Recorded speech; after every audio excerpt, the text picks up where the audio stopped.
Animal Well is the next Hollow Knight, a beautiful indie Metroidvania that is the gold standard for video games going forward and is best played blind for the best experience.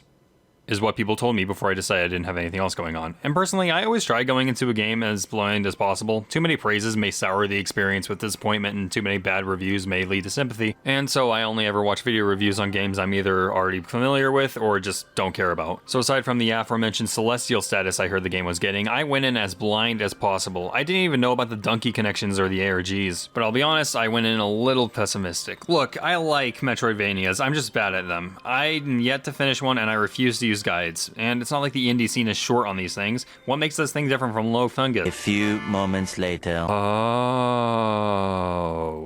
In Animal Well, we control a little slime in a well filled with animals. I think. Animal Well immediately strikes itself as unique with its art style. Heck, I love the cover art to death. It strangely reminds me of PT. On top of just really good pixel art that makes me feel like a child, it has both scan lines and an intricate lighting system that adds to the aesthetic, one which I can only describe as if David Lynch made a haunting documentary. By the way, if you want a really haunting experience, put David Lynch's rabbits on in the background while you play Minecraft. Light is our friend in this game, and in the first few minutes I kept dying to a stupid ghost. The definition of insanity just doesn't seem to ring in my head. But I avoided such, found some crackers, and found out the light they give frightened the ghosts. That's the Metroidvania way. But of course that doesn't automatically make it good. So what did Animal Well do to make it not seem like the developers got bored waiting for Silksong? A bit actually. It actually resembles Rainworld a bit more. For starters, we don't really have a sword, gun, or ancient alien mech suit. We're surprisingly vulnerable. The game has ghosts that can kill you in one hit, animals roam the place that can do some damage, items and health are sparse, and you usually have to learn how to avoid an enemy before you're given the upgrade to deal with them. Keyword there is deal, because you're more distracting the beasts of the well than anything. I don't think I ever actually killed an enemy in my playthrough, and that sense of survival combined with supernatural elements and animals just acting really weird gave the game a very subtle horror vibe that I absolutely loved. It seemed like something out of an indie psychological horror film. But that survival aspect is surprisingly only half the battle, if not less. Unlike other Metroidvanias, the map wasn't completely filled with enemies blocking your way to the next save station. Actually, this game is mostly puzzle platformer oriented, which felt way too foreign, but I think that says more about the genre than it does this game. If Hollow Knight is Dark Souls but Metroidvania, this is Limbo but Metroidvania. You get upgrades to help you solve puzzles, some of which come in the form of enemies, and there's really no explanation for anything in the game, which surprisingly is a good thing. I've mentioned before that Metroidvania upgrades are at their best when the game requires you to learn how to use it, and this game nails that perfectly. For starters, the disc. You are shown it, take it out of curiosity, and replace it in your best interest. So you need a fake disc to Indiana Jones the real disc. In the process of finding it, we come across dogs and switches. We get the disc and think, wait a minute, dogs love frisbees. Oh wow, that's so much easier.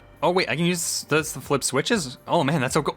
You can ride it and get to places you probably shouldn't be yet? This process repeated over the next few upgrades I found, and it's all thanks to the level design that cleverly nudges you to experiment with your new powers. They're some of the most creative I've seen in a Metroidvania. I wonder how many I can end up getting into my oh. It's over? Yeah, amazingly, I watched the credits roll right at the 5-hour mark. And as it stands, this game is amazing. But upon further research, it's clear that I've really only scratched the surface. And I can't think of a better type of game for this type of review. In conclusion, this game blew me away in its main campaign. Its unique art style, interesting approach to enemies, well-designed puzzles and environments, I barely have anything bad to say about it. Well, the story takes a backseat, the maps could be better, and a few more invincibility frames during certain sections would be nice, but really, other than that, this game is near perfect. It works as an entry in the Metroidvania genre right next to the other big boys. No jokes or analogies this time. I'm giving Animal Well 5 out of 5 stars. Bravo. So now we have Dark Souls Metroidvania, Pinball Metroidvania, and Puzzle Metroidvania. I wonder what people will come up with next. Ooh, there's a Metroidvania bundle in Humble.